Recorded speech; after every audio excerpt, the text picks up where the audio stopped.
everybody, welcome to today's video and my channel.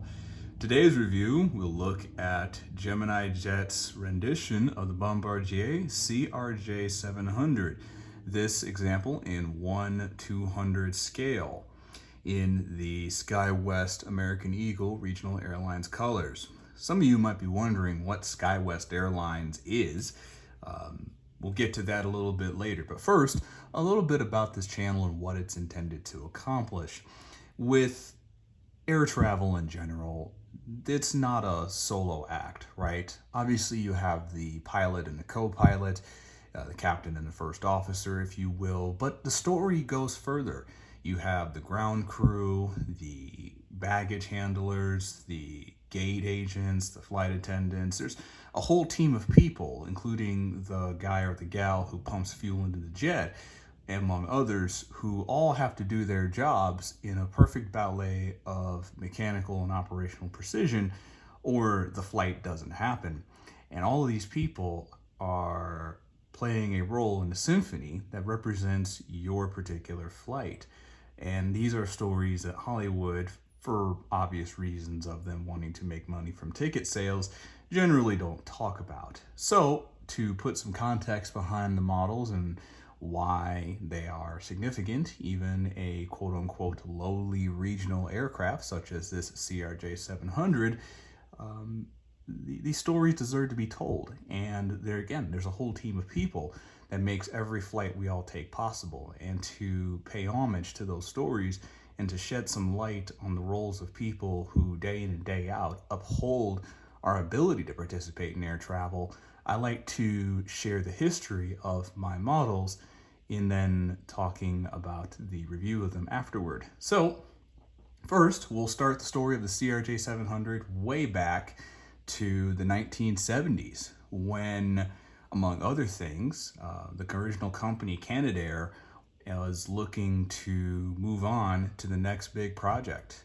Stay tuned as I relay how a lot of companies, including FedEx, played a role in the creation of the Canadair Regional Jet, or CRJ, and how that road led to the CRJ-700, which many of us take very frequently on regional routes all over the world.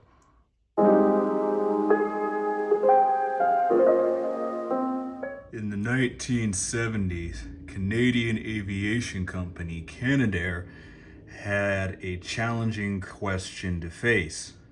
What now? With the Canadian Armed Forces reducing their budget, Canadair's primary customer could no longer be the primary revenue source for the company. For many years, Canadair had relied on contracts with the Canadian Armed Forces producing license-built aircraft such as the Northrop CF-5 and Lockheed CF-104. With both programs beginning to reach their conclusions and little prospects for successor programs, Canadair had to look at the civilian market to make a way of maintaining the organization. Meanwhile, as Canadair contemplated, as a philosopher might, the nature of their existence, entrepreneur William Bill Lear, yes, the same fella who was the brainchild of the famous Learjet line of private jets, had plans for a relatively narrow width but long-range business jet that would outrange and outspeed his previous designs already on the market. Although the design had passionate backing from him, many of the stakeholders that he took the design to produce had refused the project. Facing the inability of realizing his aircraft, Bill Lear was put in touch with Canadair Chief Executive Frederick Kearns. Fred Kearns met with Bill later, and they both partnered to develop a next generation, for the time, business jet. Both parties had something to gain from the deal. Canadair would gain a project that would put them on the map in the civil aircraft market, and Bill Lear would have his design produced. And it seemed to be a business partnership made in heaven, or so it seemed. Analysis by Canadair's engineers found that Bill Lear's proposal was not aerodynamically workable, and the streamlined design that he had initially attempted to offer was not going to work. After some acrimony between the Canadair engineers and Bill Lear's team, Bill Lear's part in the upcoming Canadair Challenger business jet was reduced substantially. Canadair, with Bill Lear out of the way, forged ahead with a design that would meet two objectives.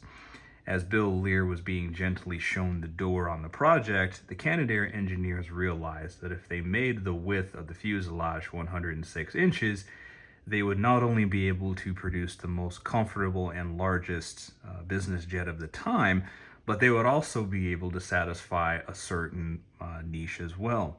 You see, this all happened before the implementation of the 1978 U.S. Airline Deregulation Act. And under the regulation of the American airline system, cargo company FedEx, which was brand new at that point in history, was not legally able to purchase the large, wide-body cargo jets that we know them for today. In the 1970s, because of the federal regulation of the American airline business, FedEx boss was limited to flying business jet-sized cargo airplanes in the form of French-made Dassault Falcon aircraft. Unfortunately, Frederick Smith at FedEx was rather frustrated with this because, being unable to expand his company with larger airplanes, he was legally forced to purchase smaller size aircraft, and at that point there was no purpose-built small size cargo aircraft on the market. Canadair figured that their 106 inch wide fuselage Canadair Challenger design would not only fulfill the business jet market, but also address Frederick Smith's problems with acquiring small, easy to fly, and hardy cargo aircraft. Well, in 1978, as I mentioned, the airline world in the United States changed forever, and the Airline Deregulation Act went into implementation.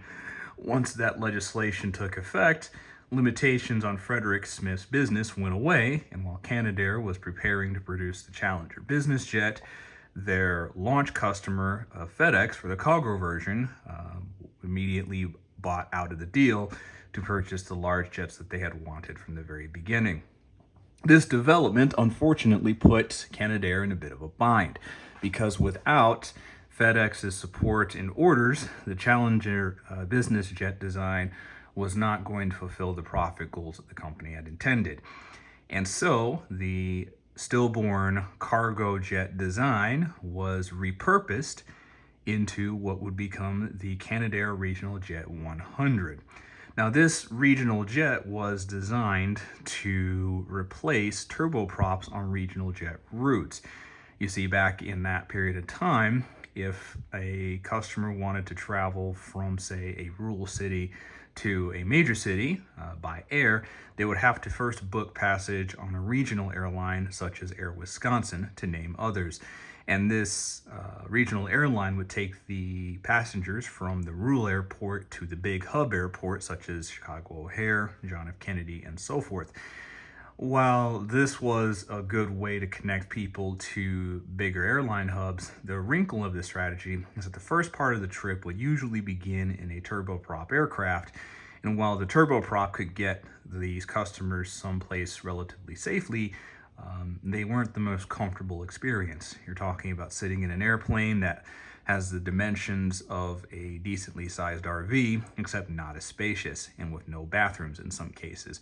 So you're essentially sitting in an airplane that is one step removed from just driving up to the airport nearest you, walking up to somebody with a twin engine propeller airplane, handing them a few hundred bills and saying, take me to airport X. I mean, it's essentially what you're almost doing there.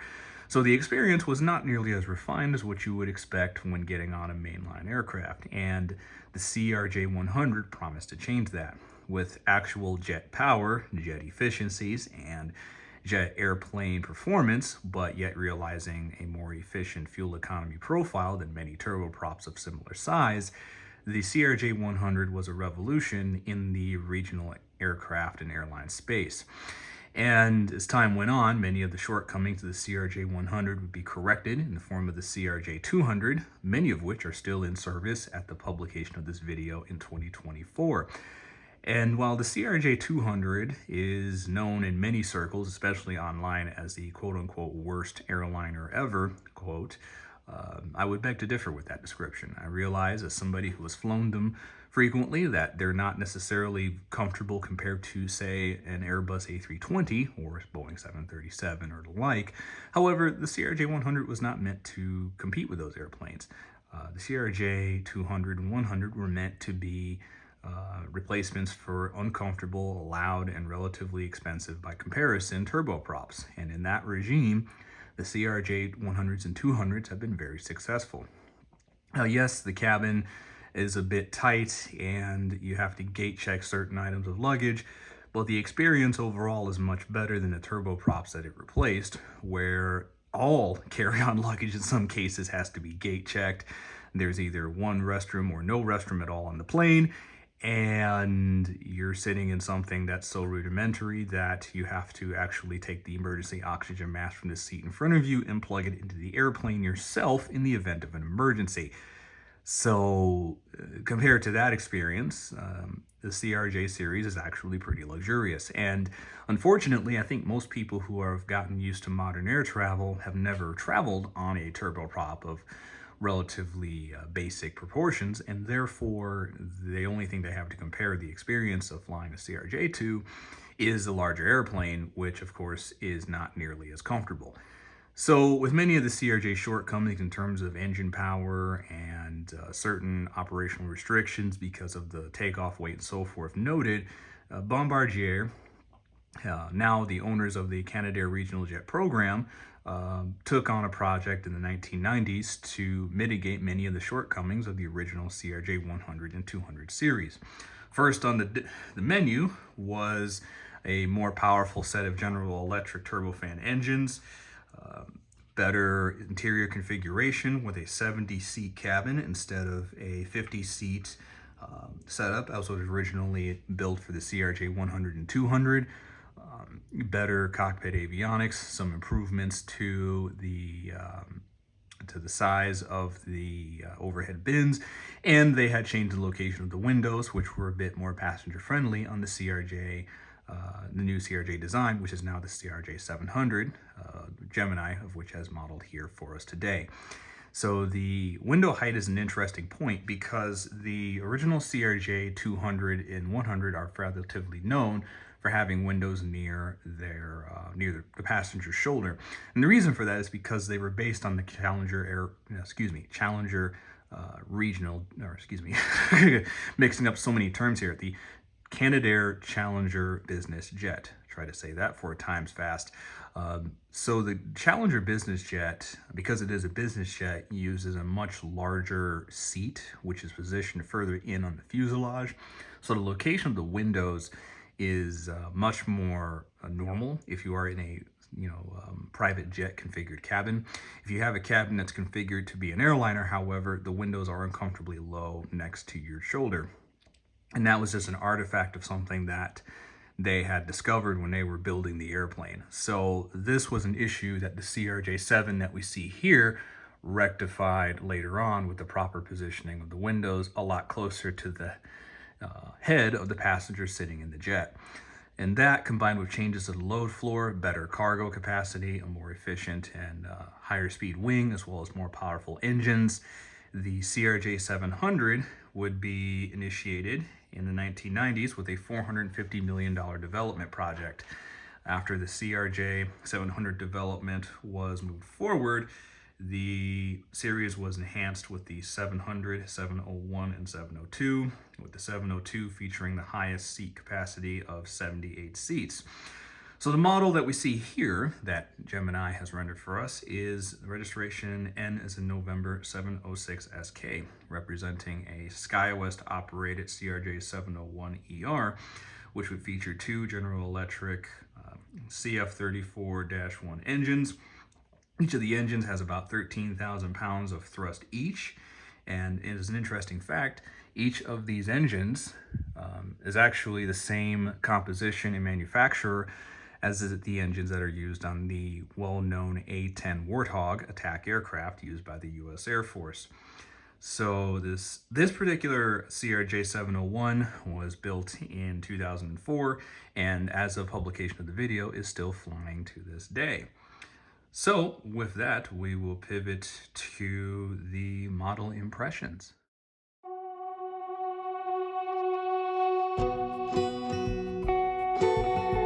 So let's look at the Gemini 200 rendition of the CRJ-700. So starting with the positives, the pros of it are really the overall shape. So the overall design and style of the CRJ, silhouette, as well as the proportion of the wings to the fuselage or the body, as well as the size of the engines, all of that is well within what you would expect the airplane to actually look like. So those are positive observations to note. Other good things to point out are that the small parts, as well as the smaller details like the door labeling, the Skywest insignia on the nose, the 706 aircraft number, as well as the registration in the back, the American flag, and the overall small areas like the edge of the wing here, and the compressor face and the intake of the engine, as well as the exhaust. All of that is very nicely detailed.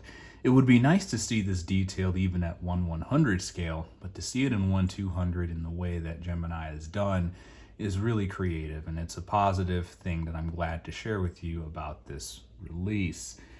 The paint of the American Eagle Gray is more or less dialed in. It's dialed in very well because I can't actually find the actual paint color. It's more of a custom blend that they did for American Airlines and American Eagle with their new refresh. So as you may have noticed in some of the intro footage, I had a little bit of gray paint over the cockpit windows, which I've removed. We will get to some of that a little bit later in the drawbacks, but suffice it to say that whether you display this on the ground or in flight, it's going to be a looker. The other good thing that I'll point out is that once you've removed the landing gear, it does look really nice in flight. As it comes out of the box, the landing gear is fixed, which brings me to some of the drawbacks of this particular model. The first being, of course, that with the landing gear fixed, you can't necessarily display it easily in flight. You don't get this kind of clean, elegant presentation with the model, which is unfortunate because their 737s and other Gemini releases do have removable landing gear with appropriate covers. So what you see here is a custom job that I did. I removed the landing gear and made in such a way that I could reattach them to the model at will using some creativity and some blue tack. I will share some of the details at an addendum to this video, so just stay tuned after the review, and I'll walk those of you who are curious about the project how to do that for your own models if you so choose. Another con is that the since the landing gear is not removable on these, you kind of have to take it at this point that if you do buy one of these models, you'll have to either modify it to have it be displayed this way, or you'll just have to accept that the model will be displayed in flight with the gear down. I'm curious to know what you all think. Do you think that all of the 1/200 scale models should have removable landing gear if they're big enough, like in this size? Or do you feel that it's not really something to note? I'm curious to hear what your feedback is on that.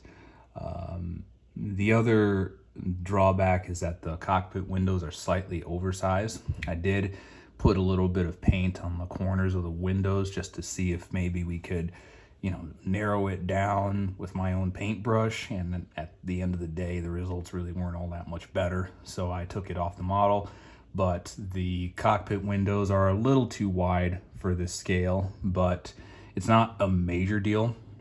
Something I can live with, but just understand this is 1/200 scale, not 1/72 or 1/100. So Some of the smaller details like the scalloping of the window, we don't see that here, but it would have been nice for them to include that, considering the other really amazing detail like some of the anti-collision lights, as well as the detail on the communication antennas, which you can't even get on the 1/100 scale ones that the Skymarks version has. So you know, it'd been nice for them to kind of tweak the cockpit window a little bit and to add removable landing gear. But all things considered, I think it's a really good looking model. And if you are somebody who flies these as crew or flies aboard them frequently as passengers who travel in between, not necessarily going to say rural, but maybe not hub airports, I think this is a compelling addition to your collection. And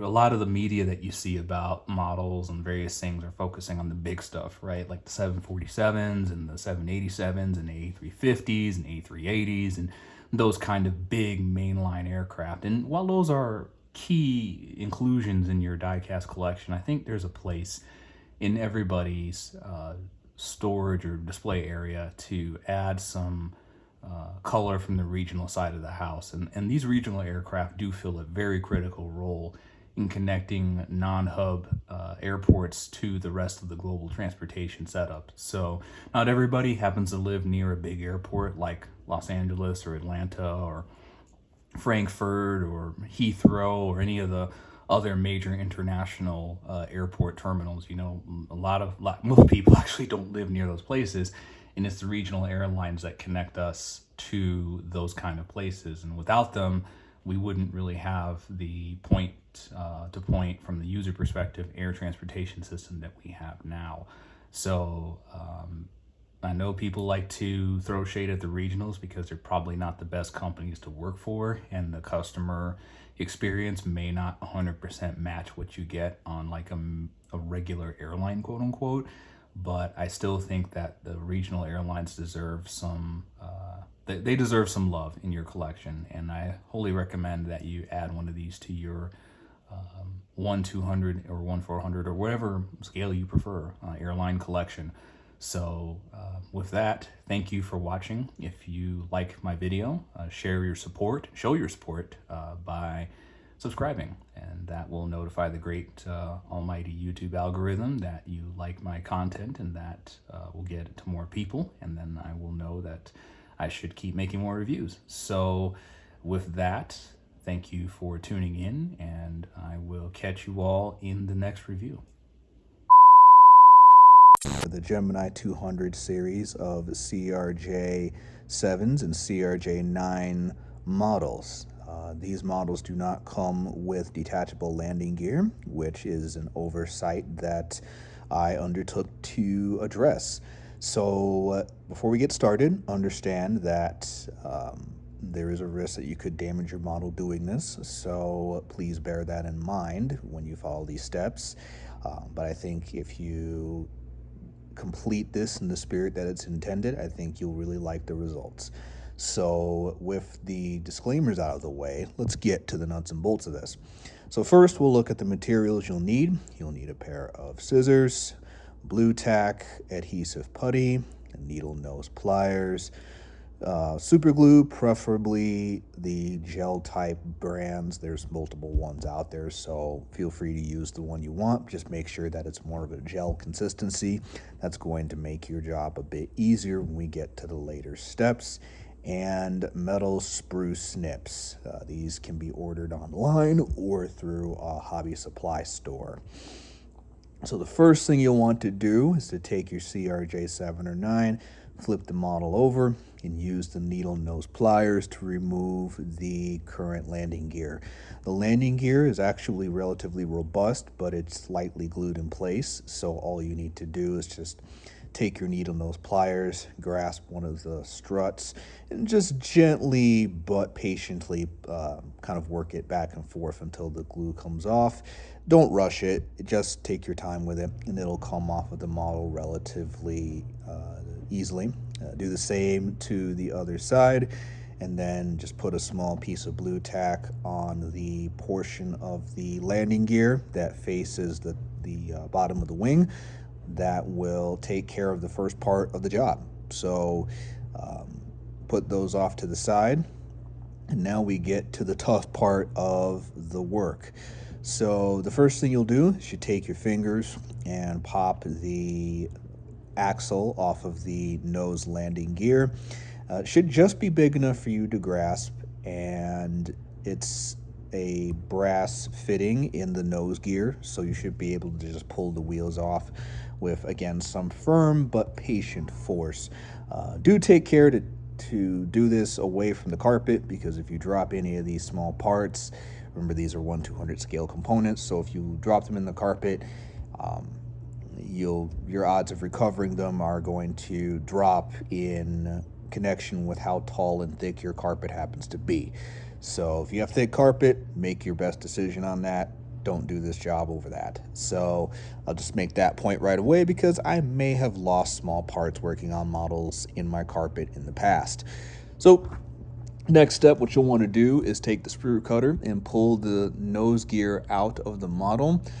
This process will probably damage the paint, so before you begin, I would recommend that you find and match the color of the landing gear and just have that standing by off to the side, so when we're done you can just paint over the marks. Most of the landing gear is going to be white in color, so this shouldn't be too terrible. Just a little bit of white paint from a local hobby store ought to take care of this. So once again, pull the nose gear out of the model. Once that's done, you'll need to remove the gear door box. This part consists of a piece of brass that's folded over to fulfill the appearance of the open landing gear door. This is a metal part, so once again, you should be able to just take your fingers and gently push this out. Once again, firm but patient force will be used here. Don't get too grabby or too impatient with this, or you might damage something, which we don't want to happen here, of course. So with this step completed, you should now be looking at three pieces: the gear box representing the open landing gear doors, the front landing gear axle, as well as the strut assembly for the front nose landing gear. So this is probably the toughest part of the whole deal. So take a break, go get yourself a refreshment of your choice, and when you're ready, return to the job at hand. All right, ready to take on the next part. So what you want to do is take the box representing the landing gear doors, put it back into the model, and then test fit the landing gear door strut to make sure that the angle is consistent with what the model looked like out of the box. Because after test fitting this, we're going to glue the front landing gear piece in place. Once you've verified that the angle is to your liking, put a small amount of the gel super glue on the edge of the nose landing gear door facing the top of the model and reinstall into the landing gear door box. You'll see what I mean when you look at this on the actual model.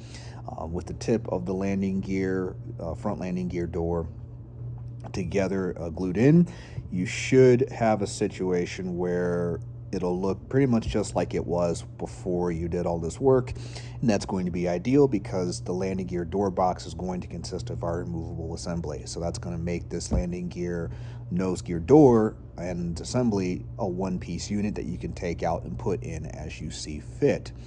And by doing this inside of the model, you can make sure that the angle of everything looks okay and nothing is twisted or turned to the side or too excessively back or front relative to the length of the aircraft fuselage. Next, take some cardstock, sand it down to make it adherable for paint, put some rubbing alcohol to wipe it down, and then cut a small part to fill the nose gear door, and then paint it to match the color scheme of the particular CRJ in question. That's going to, of course, depend on your particular CRJ, so do some research into the paint code of the model that you're going to change on, and make sure you have that paint ready so that you can make the filler piece for the nose gear the same color as the aircraft all the way around. In this case, we have a Delta Connections painted Endeavor Air CRJ-9, so I didn't have any blue paint to match it, unfortunately, so I had to improvise by cutting a filler piece using the packaging for my super glue. So it happened to be the exact shade that I needed to match, and there you have it. So I would still recommend that you take some cardstock, some very thin cardstock, again, sand it and then paint it to match, which is what I would have done here. But again, I didn't have any blue paint at the time, so I had to break out the improvisational step that you see here. So take the sprue cutter and then pull out the brass landing gear door, which is the part that comes on the model when you get it out of the box. It's just a long brass piece that's folded in and glued in place. Just cut it, not even cut it, just pull it out of the model and throw it away. It's too long for us to reuse. So next what we're going to do is we're going to take some paint and then repaint the landing gear assembly so that it is the same color that it was when it came out. In this case, the landing gear assembly was white, so that's a relatively straightforward process to do that too. Once the paint dries, you'll take the axle, reinstall into the spindle, and then make sure that the brass spindle is completely closed after you put the landing gear wheels back on so that you don't drop anything, because once again, some of us have carpet and this can be a risky job in that kind of environment, yes? So finally, what you're going to do is take some cardstock and cut a piece to serve as the open landing gear door slash splash guard. This is something that you'll need to cut and match to your particular model as well. I can't speak to what your project may be because it'll probably be a different color scheme than the Delta Connection, Endeavor Air, or CRJ-9 that you see here. So it's up to you to figure out how that's going to work in terms of your paint code. Obviously for mine, because the bottom is blue, that makes it a blue piece that I have to fit. So that's what I did. Once again, make sure you do this with the model in place. Just take a little bit, take that back splash guard slash gear door cover and then install it over the back of the landing gear nose gear assembly. Just make sure that, again, the alignment looks good. It doesn't look too long or too short or too cockeyed at an angle. And once that part drives, you are pretty much good to go. It's up to you if you want to put some blue tack on the back of the box section just for security's sake. Mine didn't seem to need it, but tolerances can change, so consider doing that if maybe it doesn't sit to your liking. And with that, we will wrap today's project video. Thank you all for tuning in, and if you want to see more project videos from my channel, please click the like button and subscribe. That way the algorithm and I know that you all want to see more of this type of content. And if you haven't already, feel free to check out my other model reviews, including the Gemini 200 series of CRJ-700 video that I published, and the forthcoming ones at time of this video of the 900 and the 200. So thank you all again for tuning in. We'll catch you in the next video.